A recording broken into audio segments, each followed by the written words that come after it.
Ladies and gentlemen, sometimes in life things seem not to be what they actually are. And we're going to talk about that. But first off, I want to introduce you this beautiful book. This is something real. This is what it is. This is the complete collection of the keyboard works in an edition by Ignaz Moscheles, an original edition which contains all the sonatas and other keyboard works by Moscheles. It was a gift by Lorenz Gradient, my co-author, my partner in crime, if you wish, with whom I'm writing the tempo book, and we're still doing that, by the way. The publication date is not known. I know I have been postponing this for ages, but we want to present to you the best possible version. So what am I talking about? I'm talking about Mozart's Sonata number 16, which is the C major, the famous C major sonata, I would say, the sonata that I think every pianist, every student, everybody that touches the piano and has a little bit of ambition of playing classical music on piano, well, knows. That's the Sonata Facile, the easy sonata, the sonata for beginners. And why do we call that piece like that? Very simple, because Mozart described the piece as such in his own catalogus. So one would say when Mozart composes a piece very late in his life, it's 1788 or something like that, Reconciling is 545, so it's not an early piece. At that time, Mozart knew what he was doing, and so whenever he wrote something in his catalog of works as being something for beginners, that the guy knew what he was talking about, and that we can assume that this piece really is for beginners. But is it? All right, this is on the RCM level 8.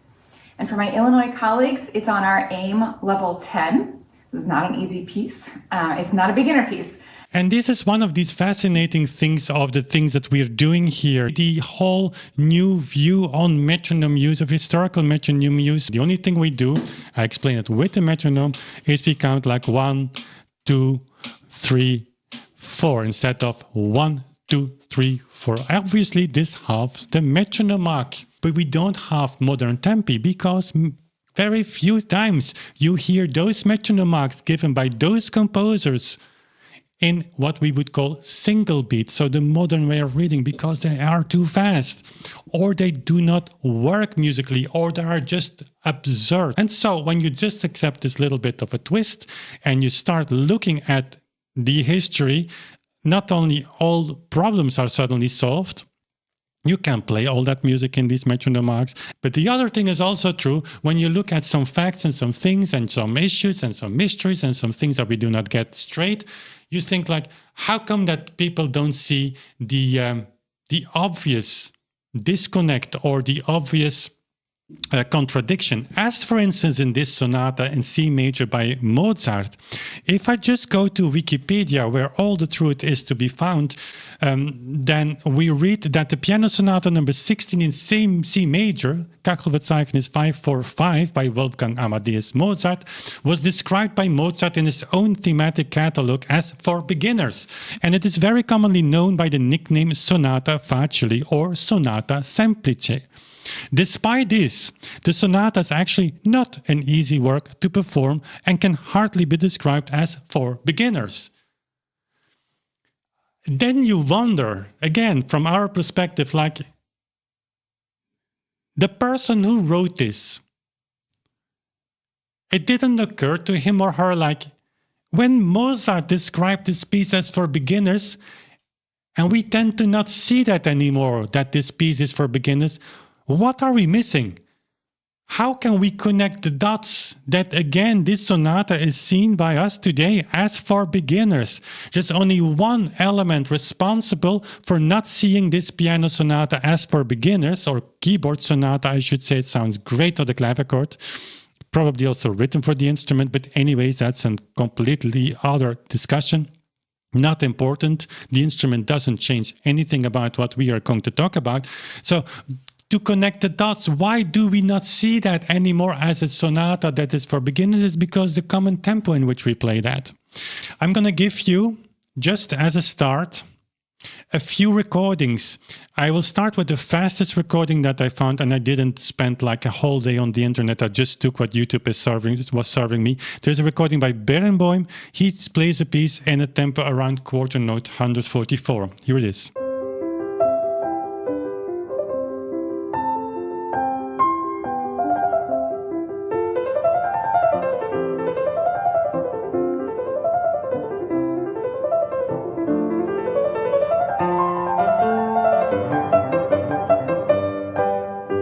Then we have a recording by Lang Lang, quarter note 132. This is a tempo that is more or less common. Berenboim is on the fastest side, so 132, Lang Lang, here you have it.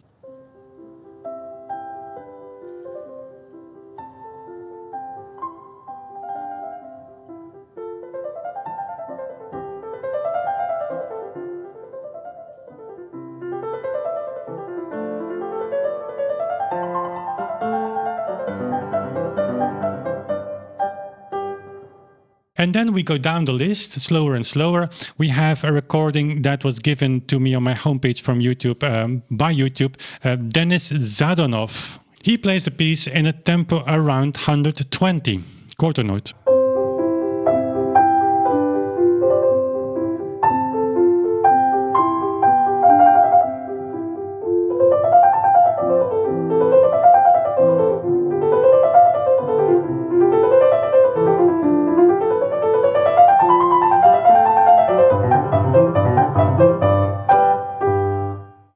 Then a very interesting video of Yuja Wang when she was barely 10 years old. Apparently, she played the piece, the Mozart Sonata in C major, also in the tempo around quarter note 120. Here it is.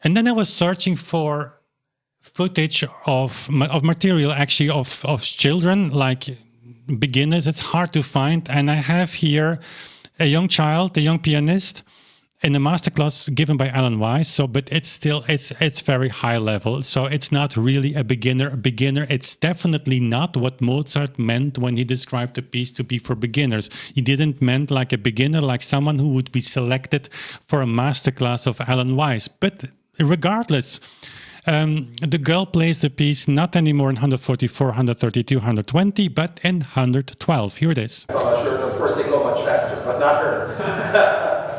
Very, very good. Can you try to play the left hand pianissimo?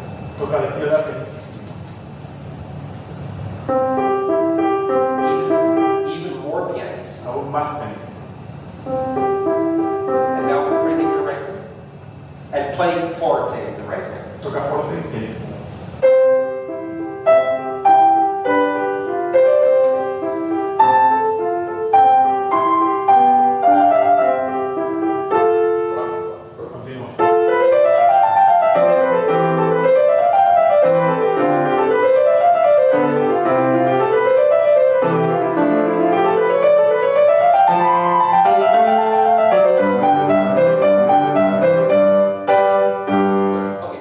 And 112 is also the tempo that I found on a channel by Duan Hulbert. Hulbert, I don't know if I pronounce his name correctly. It's a piano teacher, professional piano teacher, and he demonstrates the piece in quarter note 112. So the same tempo as this young girl was taking in that piano class of Alan Weiss. But then just listen, he just plays one line, but listen at the end. The trill that he wants to end very nicely. He plays it very nicely, in fact, but he doesn't have the time necessary to end the trill properly, even in a tempo of quarter note 112, which is the slowest tempo that I found. And that trill in that tempo actually causes a little bit of problems in such a way that, listen to the left hand actually waits for the trill to be finished. Let's have a listen.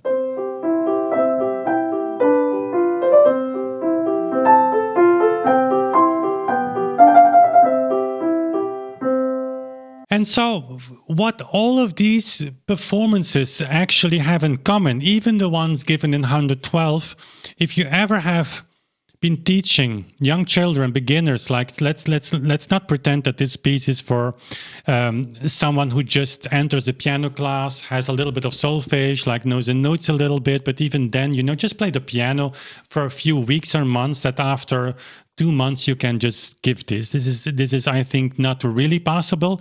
But beginners in the sense of this sonata, you could say like 112, 132, 144, but there definitely is a tempo that young pupils will not get in the first years of their education. You can say like, yeah, okay, one is a beginner, not a beginner anymore. That's of course up for debate. But I think you can safely say that 144, the Berenbai with the Lang Lang, it's a tempo that you will be in several years in piano playing before you reach that. And so again, the question is raised, what did Mozart meant with beginner? Apparently not an advanced player. I found, before we continue, a nice video. It's a real beginner, like 1 year and a few months, the video says.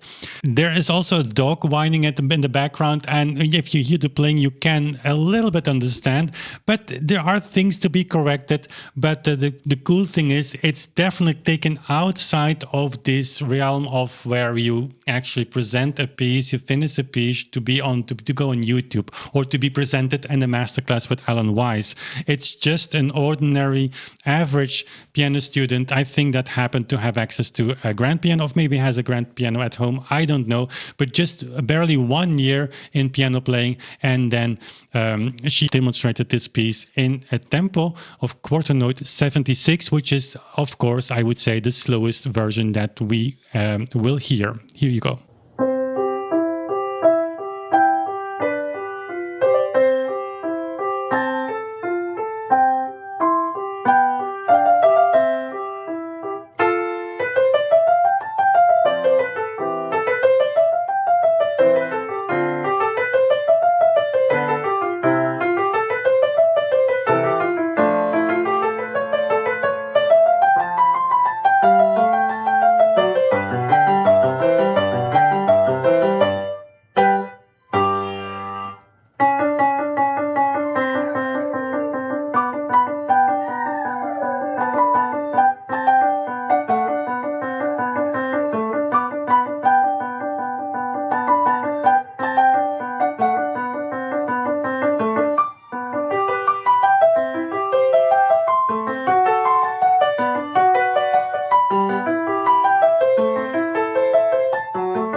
And so especially the dog whining was beautiful. Of course, the trills. There is a lot to be said about this recording, but I think and I had to search a little bit to find this recording, because there is not so much material, at least I didn't find it, where beginners actually upload a sonata like this on the internet.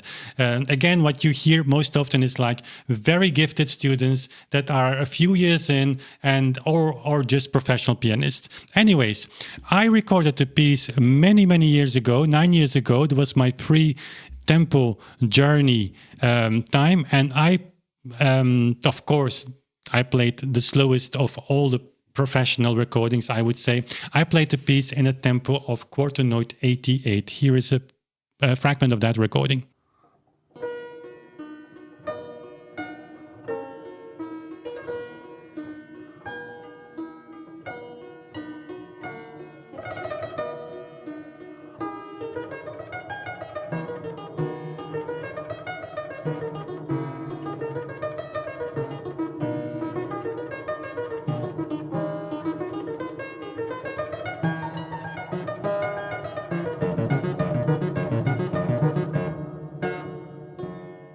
And so there you have this range of, let's say, 76 for a real beginner. 88 was a tempo that I had in my recording 9 years ago, and we go up to 144 for Barenboim. And then I come to my beautiful score here, the Mozart score, and I just open the Sonata in C major, and what do we see? Mozart gives a tempo of 152. I will have a screenshot, but it's just it's just something beautiful to hold the score like that. Just want to show that to you. So 152 quarter note. Barenboim was quarter note 144, and I think we can agree upon the fact that 144, that tempo, or even lang lang, 132 is not the tempo that you would expect a piano student to play in a few years in piano class. I think we can agree upon that. But 152 is faster. 152 seems to be like an outlier. Like, what was Mozart thinking when he gave that tempo? But to prove that it is no outlier, I just paged through the bundle here, and you see, for instance, the Sonata Kachelverzeichnis 309, Allegro con Spirito, quarter note 160. Kachelverzeichnis 333, Allegro, quarter note 152, first movement. The Allegretto Grazioso of the same Sonata, third movement, quarter note 160, so for an allegretto, and all similar notations with 16th notes, so similar to the C major that we're talking about right now. So allegretto grazioso, even faster. And then the 284 first movement, allegro, quarter note 160. So 152, as I said, is no outlier. And so what were they thinking? This is, of course, you know where I'm going to, but from a modern standpoint, from a modern metronome use, 152 is like pretty fast. I'm not saying that Lang Lang would not be able to play it. 152 is still doable, but comes to a point where nobody is playing 152. Then the question comes, of course, did Mozart, was he aware of the fact that this piece was for beginners or meant for beginners, or did he not agree with the fact that Mozart described it to be for beginners? Well, if we page to the last page of this sonata, it's the Hallberger Prachtausgabe. And one of the cool things is that the end of the score, the last page, I can show it to you. But I will also make a scan and upload it here on screen so you can have a little bit of a better look. Sonata von Mozart in C-Dur, it says, in chronologischem Verzeichnis seiner Werke Nummer 545. Yeah, okay. And then it says, für Anfänger, for beginners, komponiert 1788, 26. Juni zu Wien. So it's composed in 1788 for beginners, 152. So now I have two options. If we set this metronome on 152, let me see if I can do that. Here you have it.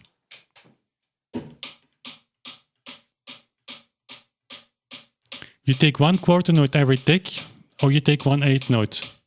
Dim, pam, pam, pam, tradam,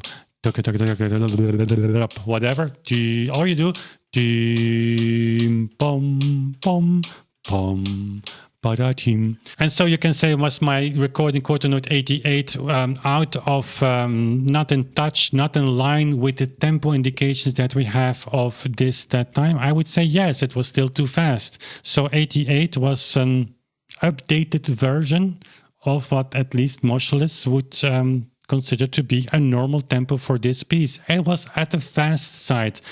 But still, you could say 88 quarter note is in the same universe. It's still in the same, whatever. But maybe a little bit more allegro, con moto, allegro, assai, I wouldn't say, whatever. So, but it's a difference if you go from 76 to 88, compared to when you go from 76 to 152.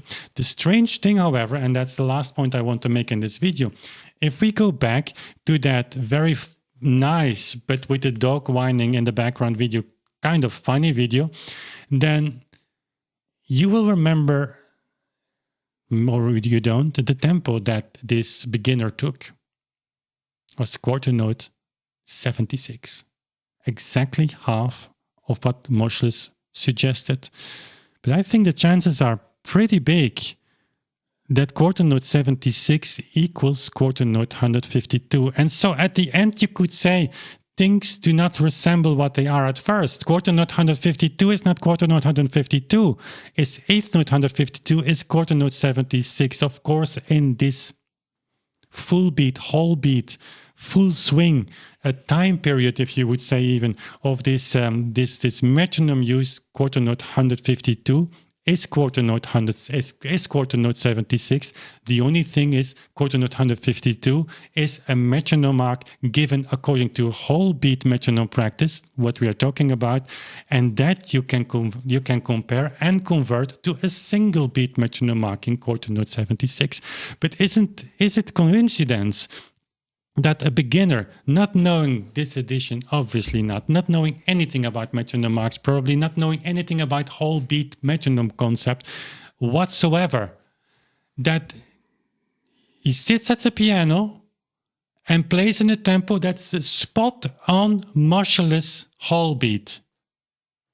My answer to that is no. My experience in reconstructing these tempi with people that are open for it, with amateurs alike with professionals, after a very short while, they get a feeling for it. They get like a compass that's so accurate that you could say, like, how is it possible?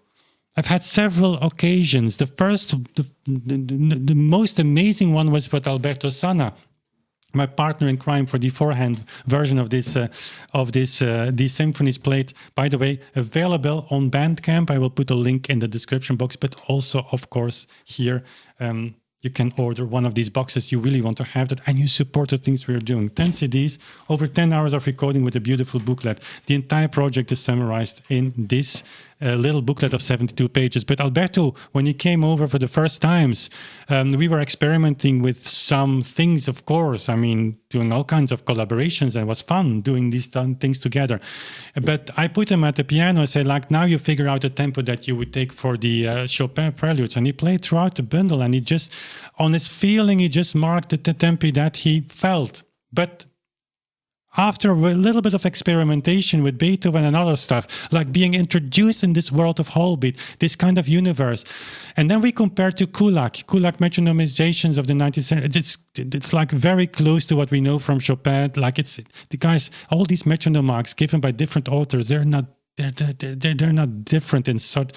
So if you go to Kulak metronomization compared to, for instance, Mertke, another great guy, you don't find these editions online, at least not to my knowledge. But if you compare those, they're similar. They're similar to Chopin. They're similar to Beethoven. Beethoven Allegro is not very different from a Chopin Allegro. It's not very different from a Mendelssohn Allegro, and so on and so on and so on. So Kulak metronomized Chopin's preludes, and 70% or so of what Alberto marked was spot on Kulak. It's not like 10 beats faster or slower, spot on. And I had these experiences with other people as well, reaching out to me, like some Patreons. By the way, we have a great Patreon community. You know that, but people there also have access to me directly. And so I get the question. There is, Peter is there playing Schubert a lot of times, and he wants to know tempi for Schubert. And we have the Sturm edition. I made some videos on that. But I let them first give their tempi, not be lazy and just give me the tempi. No, just work a little bit and then give me your tempo, not just the first tempo, but after playing a piece for a few weeks. And it's unbelievable. Many of these tempi predicted perfectly Sturm and whole beat. So it's not a coincidence that this beginner played this sonata in 76 quarter note, and that Moschles marked that piece in 76 quarter note / quarter note 152. Okay, I thought it was a great story, like a little story, but we can, as you hear me rambling about it, there are so many directions that you can go into when you just take one little piece and say, let's have a look. Okay, Mozart marks is for beginner. Even on Wikipedia, it said like it's definitely not for beginners. Like, but I mean, can you correct Mozart in such a basic statement? You apply the WBMP, you go to a score by Moschles, and yeah, this is maybe not a Mozart tempo. I don't care. This is Moschles' tempo, clearly from the perspective of reconstructing what he thought was Mozart's ideal tempo. But it is Moschles, pretty close to Mozart though. But anyways, you go to that score, you take it, you connect the dots, you apply this whole beat source on it, and everything is solved. And yes, the Mozart piece is for beginners. Because guess what? We even have a piece on YouTube, or a video on YouTube, where a real beginner plays this piece in exactly that tempo. So case closed, everything solved. And that's true for almost anything in this regards. That's cool. Okay, that's all I've got for you today. Thanks for watching. Check out our Beethoven and other stuff on our website. We see each other very soon again. Bye.